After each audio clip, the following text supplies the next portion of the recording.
दोस्तों आप सभी का स्वागत है राजेश स्टडी जॉब 2.0 पे। अगर दोस्तों आप सभी का बिहार पुलिस का एग्ज़ाम है, बिहार मद्य निषेध सिपाही का, जिनका एग्ज़ाम आप सभी को पता है कि 14 जून और 17 जून को होना है, ठीक है। अगर इन दोनों डेट में से आपका किसी एक डेट में एग्ज़ाम है तो इस वीडियो को पूरा देखिएगा, क्योंकि दोस्तों अगर आप इस वीडियो का टोटल जो है इसमें 81 प्रश्न है, ठीक है। 81 प्रश्न को अगर आप देख लेते हैं तो होगा क्या दोस्तों, आपका जो है 25 से 30 सवाल आपके एग्ज़ाम में ज़रूर पूछे जाएंगे, ठीक है। तो मेरा प्रयास है दोस्तों आपको अच्छा कंटेंट देना, आप सभी अच्छे से पढ़ाई करें, ठीक है। और अपना एक जो है आप सभी का जो मिशन है जो वर्दी पहनने का, ठीक है, तो आप सभी वर्दी पहनने के लिए जो है थोड़ा मेहनत आप सभी को करना पड़ेगा, ठीक है। तो चलिए आज का सवाल दोस्तों हम स्टार्ट करते हैं इस वीडियो में। वीडियो पे बने रहें और आप सभी अगर चैनल को पहली बार विजिट कर रहे हैं तो चैनल को सब्सक्राइब करें, बेल आइकन प्रेस करें। इससे होगा क्या दोस्तों, हर वीडियो की नोटिफिकेशन आप सभी को सही समय मिलते रहेगा, ठीक है।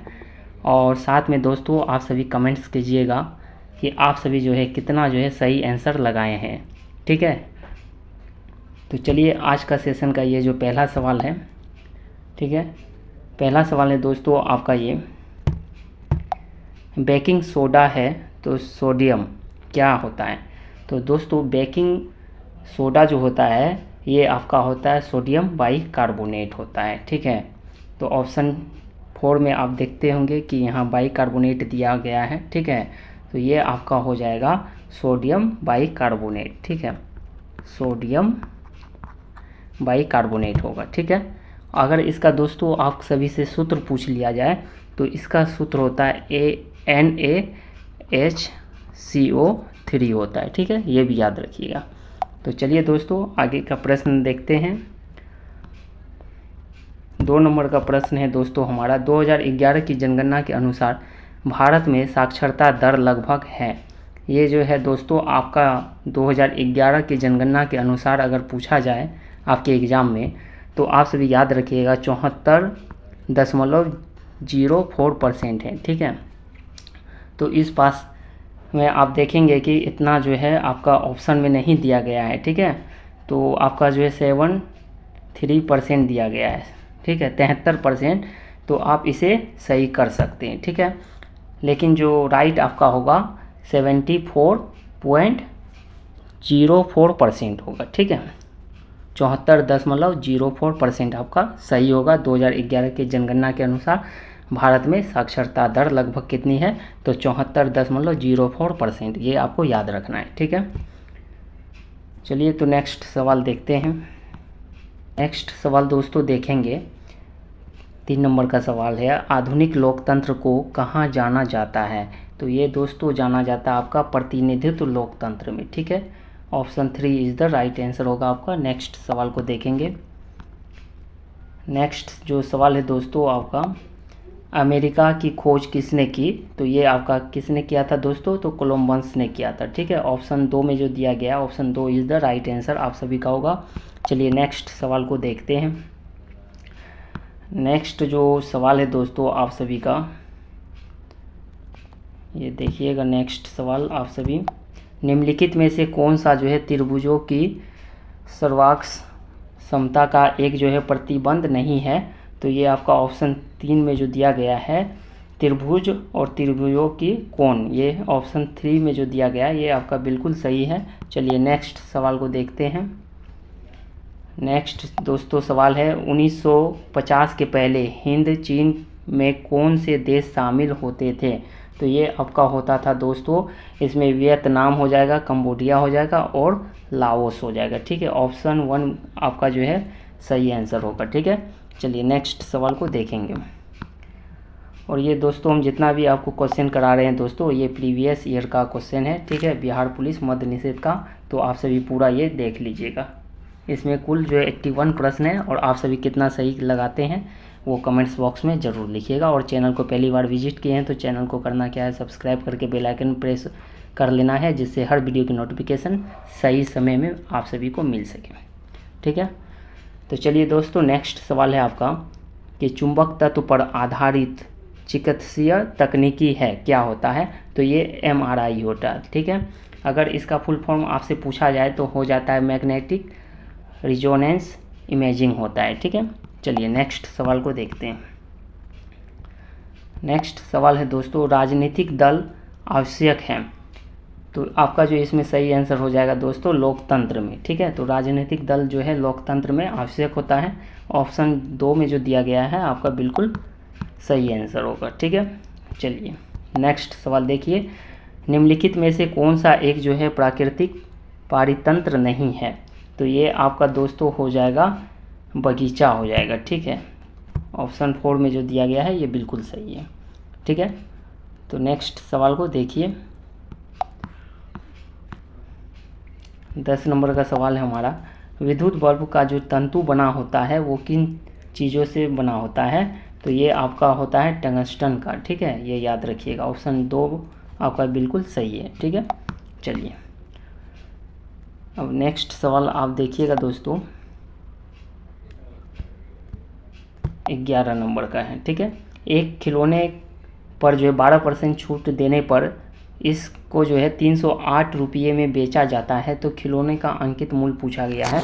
तो इसको दोस्तों निकालना होगा आपको, पहले क्या करना होगा 100% से आपको जो है 12% का जो है छूट निकालना होगा। तो इसमें हम आपको आंसर बता देते हैं और नेक्स्ट वीडियो में आपको अच्छा से बना के बता देंगे। ठीक है, तो ये आपका दोस्तों इसमें जो हो जाएगा 350 रुपये आएगा। ठीक है, अगर हम ऐसे भी देख लें 100% से अगर 12% हम घटाते हैं तो 88% हो जाता है। ठीक है, तो 88% का वैल्यू 308 रुपया दिया गया है। ठीक है, तो 308 रुपया है। ठीक है, अब आपको हम बताते दोस्तों कि 100% का वैल्यू बराबर कितना होगा, तो 100% का वैल्यू बराबर आपका हो जाएगा 308/88। ठीक है, तो 300 आप ऐसे भी लिख सकते हैं और इंटू 100। ठीक है, इस तरह आपका लिखा जाएगा कि 308/88 और 100। तो आप इस तरह जब कटाइएगा तो आपका जो है 350 रुपया आपका आ जाएगा। ठीक है, चलिए नेक्स्ट सवाल को देखते हैं। नेक्स्ट सवाल है दोस्तों 12 नंबर का। ठीक है, तो इसमें दिया गया है तारापुर केंद्र है, तो तारापुर जो केंद्र है वो कहाँ पे स्थित है, ये आपसे पूछा गया है। तो ये दोस्तों आपका जो है आणविक शक्ति का जो है केंद्र होता है। ठीक है, तारापुर केंद्र है क्या चीज़ के लिए, तो आणविक शक्ति के लिए। ठीक है, ये याद रखिएगा। चलिए नेक्स्ट सवाल देखते हैं, 13 नंबर का सवाल है। ठीक है, 13 नंबर का सवाल दोस्तों आप सभी का कह रहा है कि लीलाधर जो है जागुड़ी द्वारा रचित कविता है, तो ये आपका कविता का नाम पूछ रहा है। तो इसमें हो जाएगा आप सभी का मेरा ईश्वर हो जाएगा। ठीक है, चलिए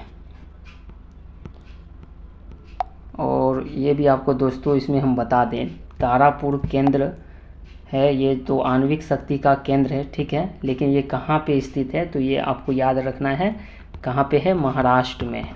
ठीक है, महाराष्ट्र में है। चलिए 13 नंबर का हो गया, अब 14 नंबर का सवाल देखेंगे।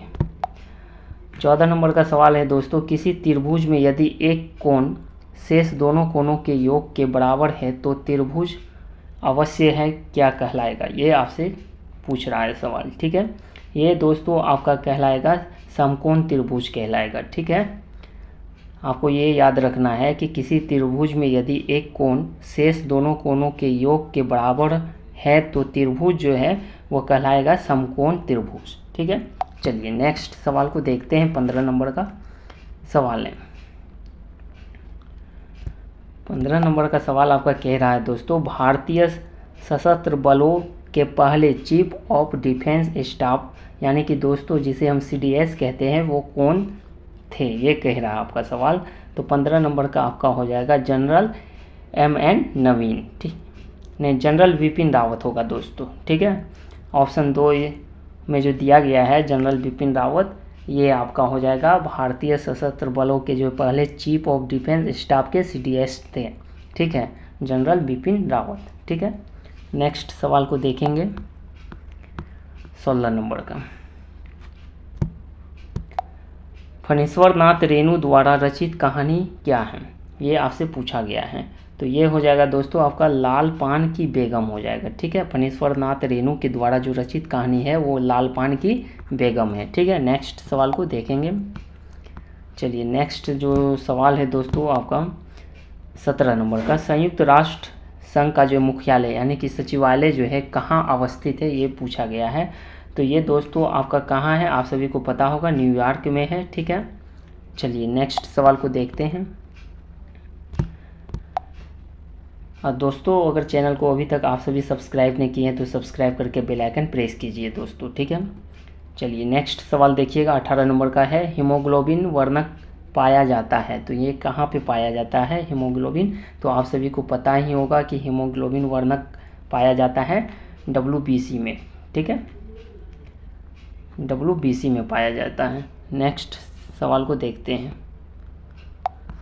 नेक्स्ट सवाल है 19 नंबर का। हाँ तो दोस्तों 19 नंबर का सवाल आपका दिया गया है कि परागकणों का एक पुष्प से दूसरे तक हस्तांतरण किस माध्यम के द्वारा जो है होता है।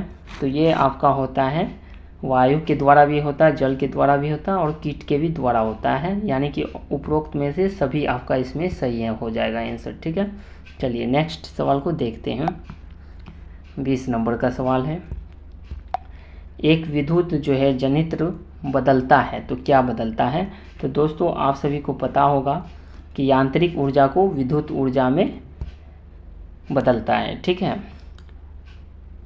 आप सभी को ये याद रखना होगा कि एक विद्युत जो जनरेटर होता है वो बदलता है किसको, तो यांत्रिक ऊर्जा को विद्युत ऊर्जा में। ठीक है, ऑप्शन 4 में जो दिया गया है ये बिल्कुल राइट आंसर है आपका। नेक्स्ट सवाल को देखिएगा। तो नेक्स्ट सवाल है आपका 21 नंबर का है। आप सभी का सवाल में पूछा गया है दोस्तों, DI मेंडलिव के जो है श्रेय दिया जाता है किस क्षेत्र में।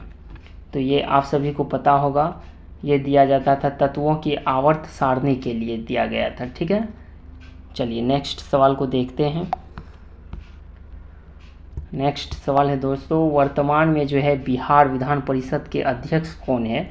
तो दोस्तों जैसा कि आप सभी जानते हैं बिहार के एग्ज़ाम में 2 से 4 प्रश्न जो है बिहार से संबंधित भी पूछे जाते हैं। ठीक है, तो आप सभी से इसमें बिहार से भी संबंधित प्रश्न पूछे जाएंगे आपके एग्ज़ाम में, इसलिए 2-4 प्रश्न इसमें आप बिहार का भी ज़रूर देखिएगा। तो आपसे पूछा गया है सवाल में 22 नंबर का, वर्तमान में बिहार विधान परिषद के अध्यक्ष कौन है। तो ये आपका हो गया अवधेश नारायण सिंह हो गए। ठीक है, चलिए नेक्स्ट सवाल को देखते हैं।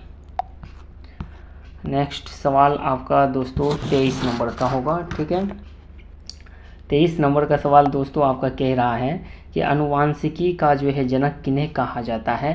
तो आप सभी को पता ही होगा ये मेंडल जीजे को कहा जाता है। ठीक है, अगर आप मेंडल भी नाम याद रखेंगे फिर भी आप जो है सही करके आएंगे अपने एग्ज़ाम से आंसर। ठीक है, तो आनुवांशिकी के जनक को किसे कहा जाता है, तो आप मेंडल का नाम याद रखिएगा। ठीक है, चलिए नेक्स्ट को देखते हैं। नेक्स्ट सवाल है आपका 24 नंबर। तो 24 नंबर का दोस्तों सवाल है, प्रथम विश्व युद्ध जो है कब शुरू हुआ। तो ये 1914 में हुआ था और कितने साल चला था, तो 4 साल, 1914 से लेकर 1918 तक। ठीक है, ये भी याद रखना है। अगर डेट पूछ लिया जाए दोस्तों तो डेट याद रखिएगा 28 जुलाई। ठीक है, 28 जुलाई 1914 को शुरू हुई थी और 11 नवंबर को जो है 11 नवंबर 1918 में ये युद्ध जो है समाप्त हुआ था। ठीक है, चलिए नेक्स्ट सवाल को देखते हैं। नेक्स्ट जो सवाल है आपका दोस्तों वो है 25 नंबर का। ठीक है, तो 25 नंबर का सवाल दोस्तों कह रहा है, समुद्र का कुछ भी नहीं होता मानो अपनी अबूझ भाषा में कहता रहता है, रेखांकित जो है आपका पद प्रतीक है किस लिए। तो ये दोस्तों आपका समाज का हो जाएगा। ठीक है, चलिए नेक्स्ट सवाल को देखते हैं। नेक्स्ट जो सवाल है दोस्तों 26 नंबर का है आपका। ठीक है, तो खाद्य सुरक्षा का जो है तात्पर्य है ये पूछा गया है। तो खाद्य सुरक्षा का जो तात्पर्य है दोस्तों वो ये होता है, खाद्य की उपलब्धता से होती है, खाद्य की पहुंच से होती है और खाद्य की सामर्थ्य से होते हैं। ठीक है, तो इसलिए इसमें आपका उपरोक्त सभी हो जाएगा आंसर। ठीक है, चलिए नेक्स्ट सवाल को देखते हैं। 27 नंबर का सवाल है। 27 नंबर का सवाल आपका कह रहा है दोस्तों कि राष्ट्रीय मानव अधिकार आयोग की स्थापना हुई थी। तो आपसे राष्ट्रीय मानव अधिकार आयोग की स्थापना का जो है वर्ष पूछा गया है कि किस वर्ष हुआ है। तो ये आपका दोस्तों हुआ है 1993 में। ठीक है, ये याद रखिएगा। चलिए नेक्स्ट सवाल को देखते हैं। 28 नंबर का सवाल है। 28 नंबर का सवाल देखिए, भारत का जो है प्रथम परमाणु संयंत्र जो है कहाँ स्थापित किया गया था। तो ये तारापुर में किया गया था और महाराष्ट्र में यह स्थित है। ठीक है, ये आपको ध्यान रखना है। चलिए अब सवाल आपका 29 नंबर का है। अच्छा,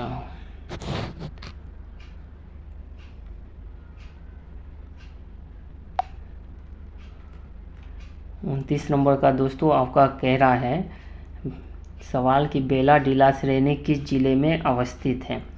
तो ये आपसे पूछा गया है। ठीक है, ये छत्तीसगढ़ में स्थित है, ये आप सभी को पता ही होगा। ठीक है, और ये बांटे ज़िले में है। कहाँ है, तो बांटे वाले ज़िले में है। ठीक है, इसमें ऑप्शन आपका जो है नहीं दिया गया है, लेकिन ये बांटे ज़िले हो जाएगा। ठीक है, बांटे ज़िले में होगा। ठीक है, ये याद रखिएगा। ठीक है, इसमें बैतूल दिया गया है, ये नहीं होगा। ठीक है, नेक्स्ट सवाल को देखते हैं। नेक्स्ट सवाल है 30 नंबर का। 30 नंबर का सवाल आपका कह रहा है दोस्तों, सरहुल जो पर्व है वो कौन मनाते हैं। ये पूछा गया है कि कौन सा जाति जो है सरहुल पर्व मनाते हैं। तो ये मनाते हैं दोस्तों आपका मुंडा जाति। ठीक है, मुंडा जाति जो है ये सरहुल पर्व को मनाते हैं। ठीक है, नेक्स्ट सवाल को देखेंगे। 31 नंबर का सवाल है। सवाल कह रहा है 31 नंबर का दोस्तों, अमन फसल संबंधित है किससे।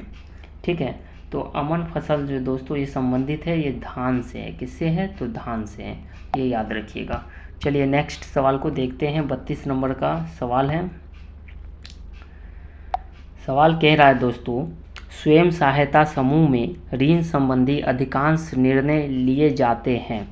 तो ये जो निर्णय लिए जाते हैं दोस्तों सदस्यों के ही द्वारा लिए जाते हैं। ठीक है, किसके द्वारा, तो सदस्यों के द्वारा लिए जाते हैं।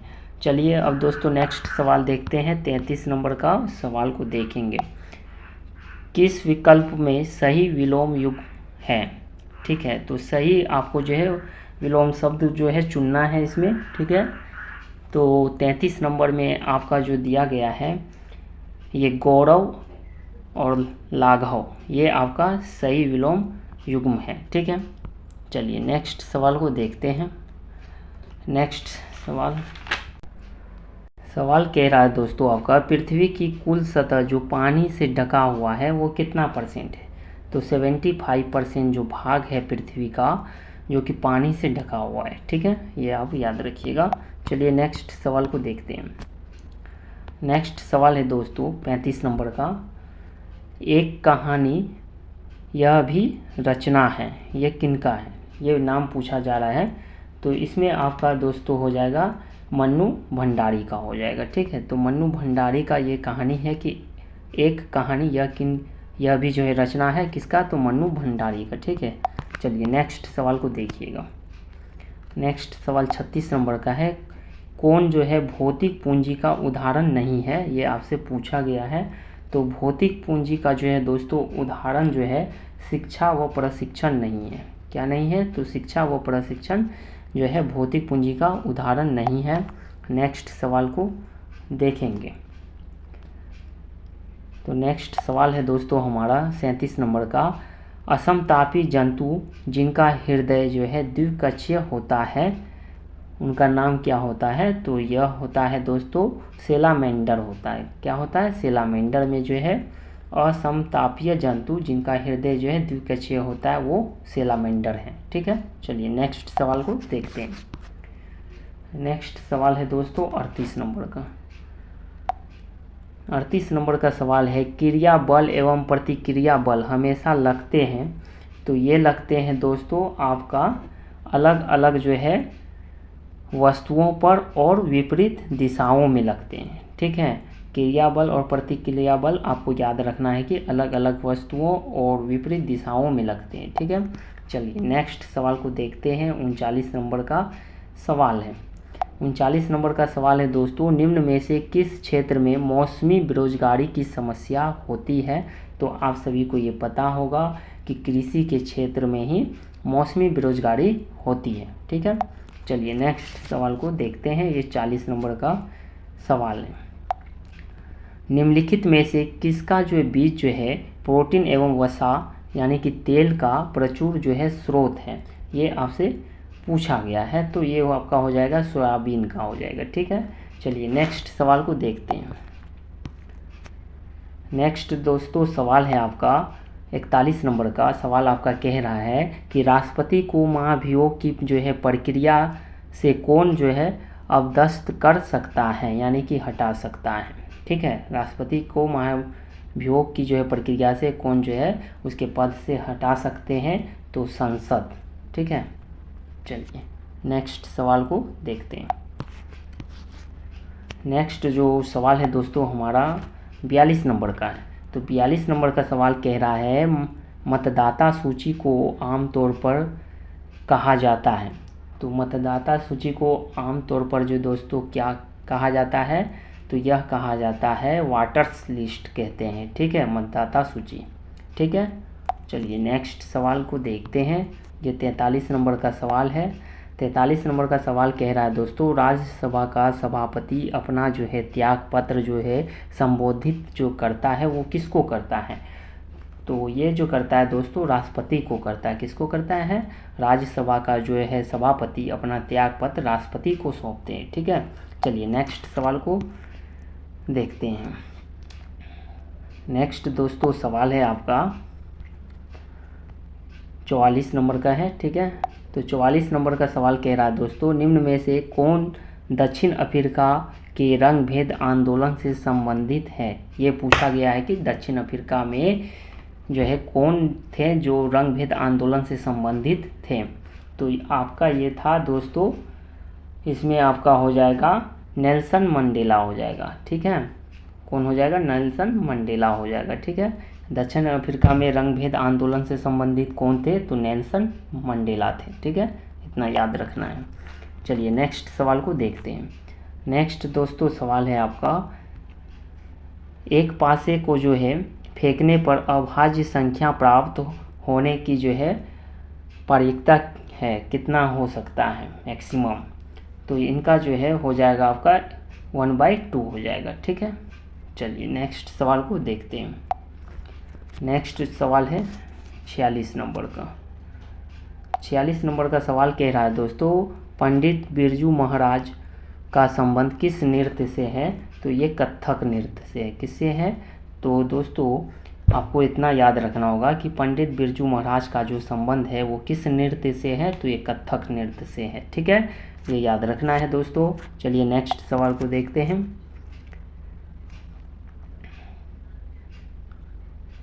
नेक्स्ट सवाल है दोस्तों, एक कंपनी जो एक से अधिक देशों में उत्पादन का जो है स्वामित्व रखती है या नियंत्रण करती है वह कहलाती है?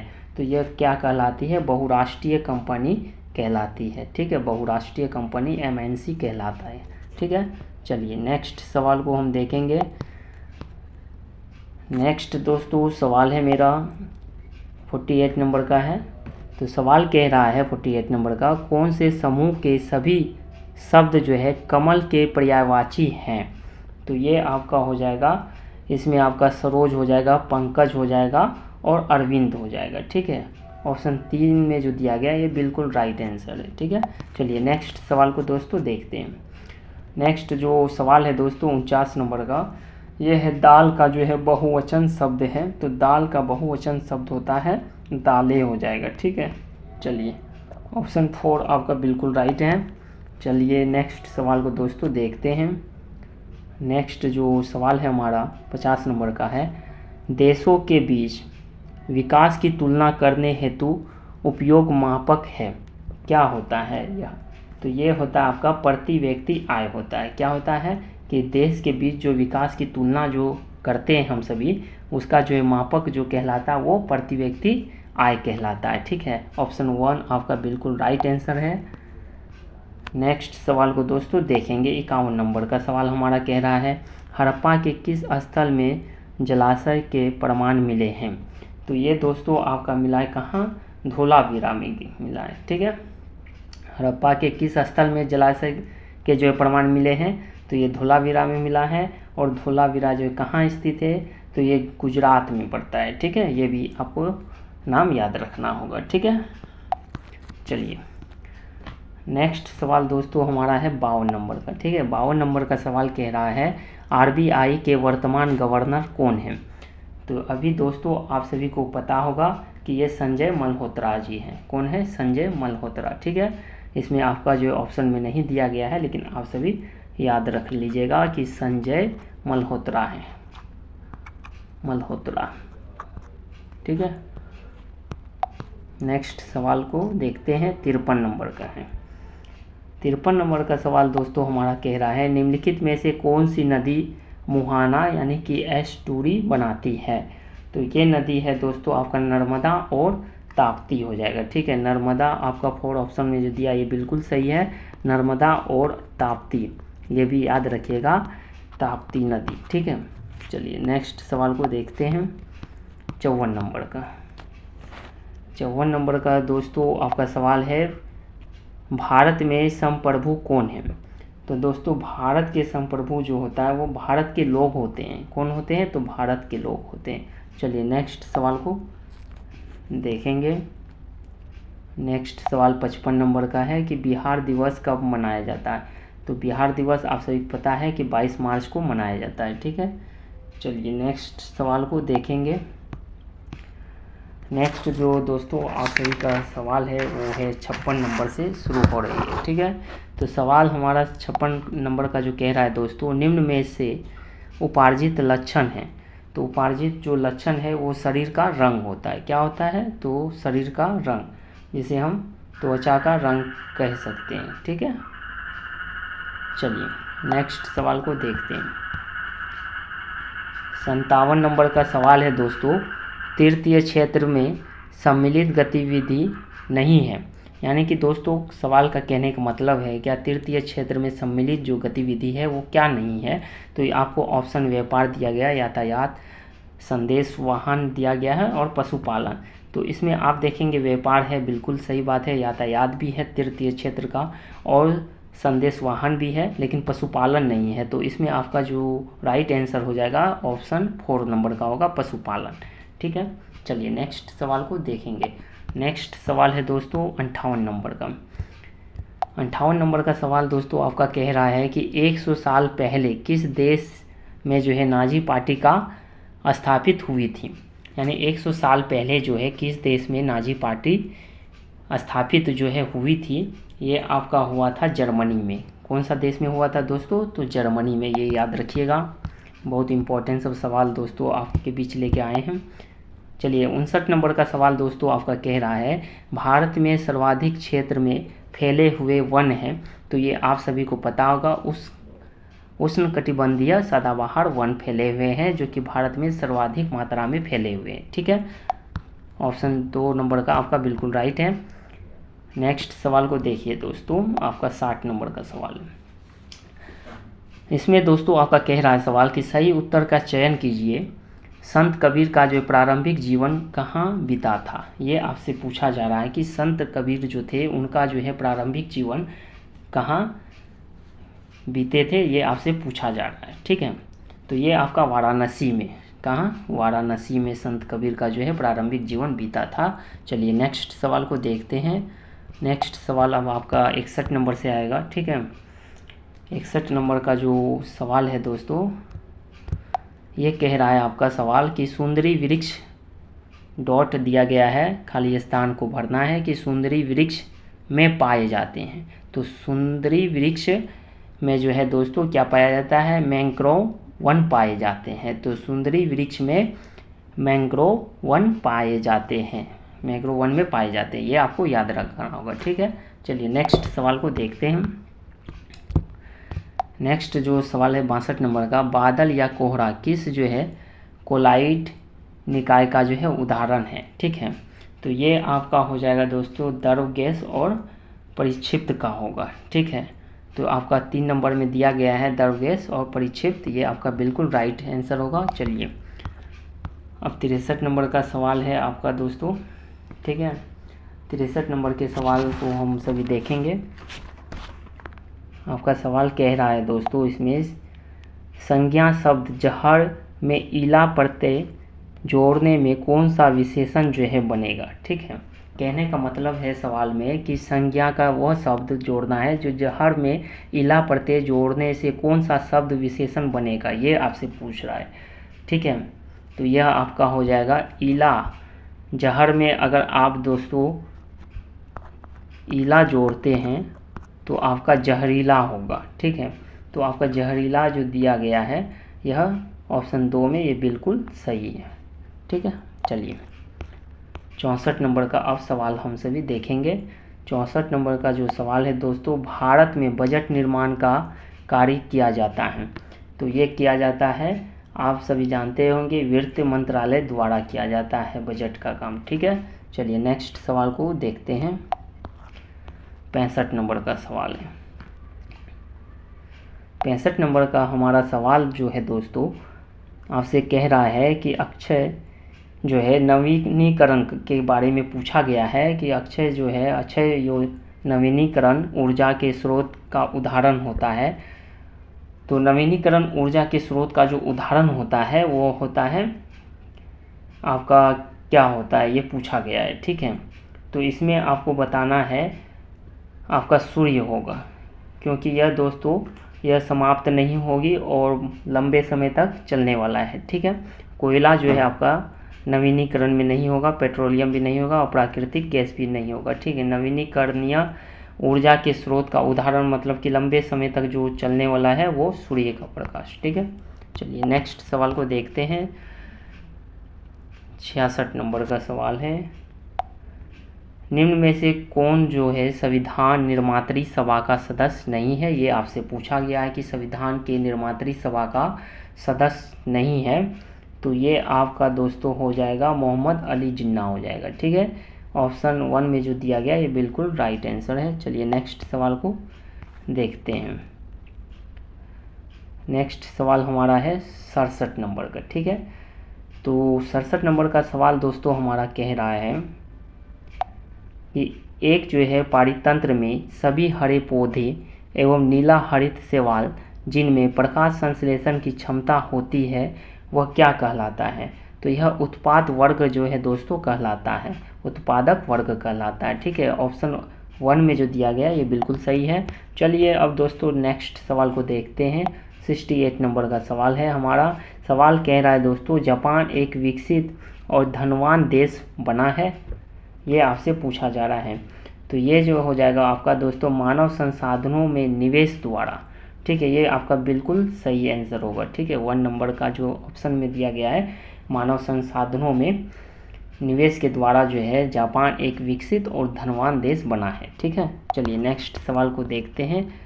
69 नंबर का सवाल है। तो 69 नंबर का सवाल हमारा कह रहा है दोस्तों, जितेंद्रिय शब्द का जो सही संधि विच्छेद करें।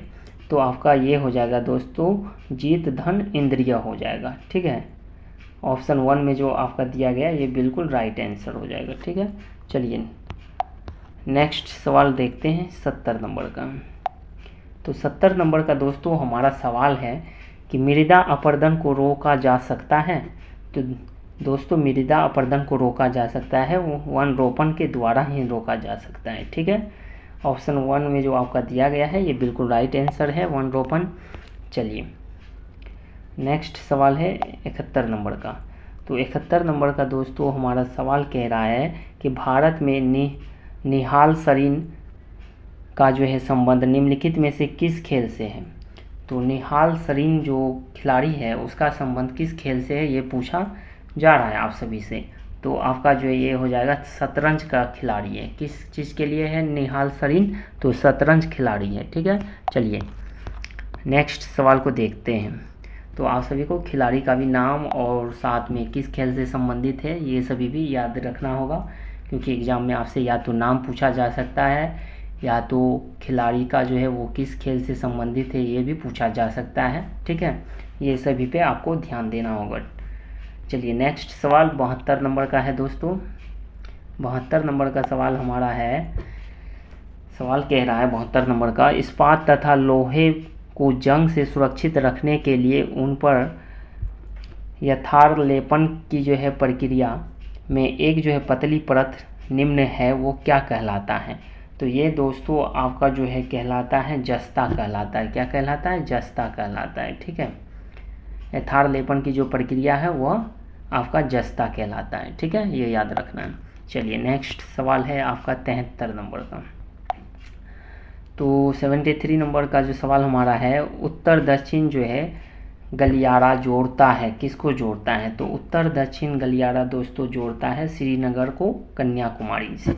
ठीक है, ऑप्शन 3 में जो दिया गया आपका ये बिल्कुल राइट आंसर होगा। ठीक है, कि उत्तर दक्षिण गलियारा जोड़ता है श्रीनगर को कन्याकुमारी से।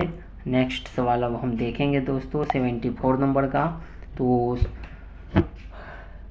74 नंबर का जो सवाल है ये आपका है दोस्तों, कह रहा है सवाल आपका, मानव पूंजी में निवेश करने का जो है जरिया क्या है?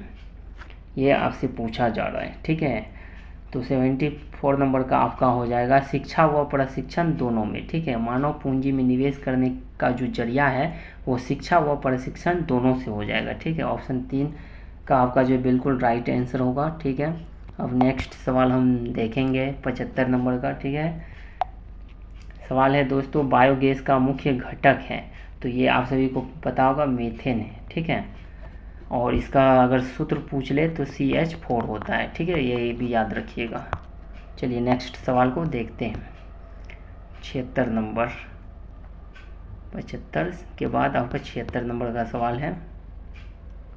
और दोस्तों अगर तक चैनल को अभी तक आप सभी सब्सक्राइब नहीं किए हैं तो ज़रूर सब्सक्राइब करके बेल आइकन प्रेस कर लीजिए, ताकि हर वीडियो का नोटिफिकेशन आप सभी को मिलते रहे। हमारे चैनल में बिहार SSC का जो इंटर लेवल और साथ में CGL4 और ऑफिस अटेंडेंट सभी की तैयारी कराई जाएगी, तो चैनल से ज़रूर जुड़ जाइएगा। ठीक है, चलिए आगे दोस्तों सवाल देखते हैं। और आप सभी को अच्छे कंटेंट का सवाल भी दोस्तों मिलते रहेगा इस चैनल के द्वारा, तो ज़रूर चैनल को सब्सक्राइब करके बेल आइकन प्रेस कर लेना है। ठीक है, चलिए 76 नंबर का सवाल है दोस्तों। 76 नंबर का सवाल हमारा कह रहा है, भारत में लौटते मानसून की ऋतु की अवधि जो है वो क्या है? सवाल कह रहा है भारत में लौटते मानसून की जो ऋतु है वो क्या है? तो ये आपका दोस्तों अक्टूबर और नवंबर का महीना होता है। ठीक है, ऑप्शन 4 में जो दिया गया है ये बिल्कुल राइट आंसर है। चलिए अब 77 नंबर का सवाल हमारा कह रहा है कि 1917 में देश की पहली जूट मिल कहाँ स्थापित की गई थी? तो यह कलकत्ता में की गई थी। ठीक है दोस्तों, नेक्स्ट सवाल को देखेंगे।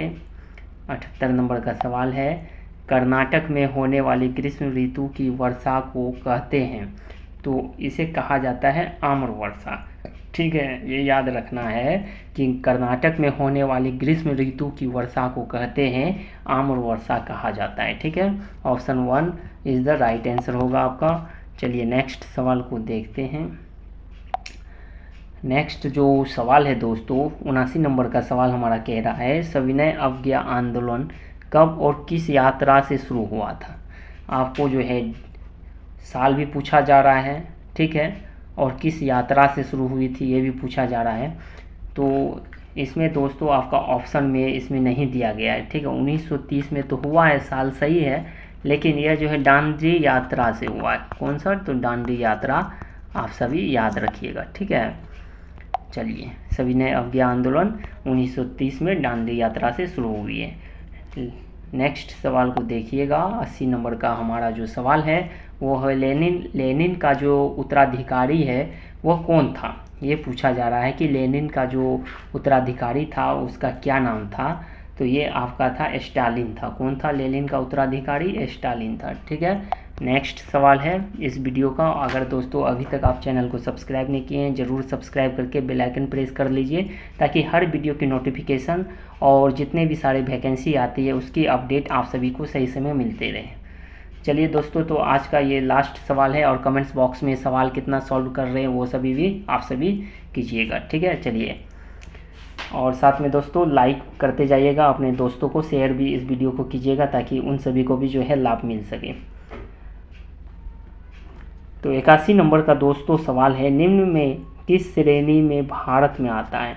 निम्न में किस श्रेणी में भारत आता है ये आपसे पूछा जाता है। विकसित देश में, या गरीब देश, या विकासशील देश, या आपको ऑप्शन दिया गया है अत्यधिक विकसित देश, तो आपको बताना है।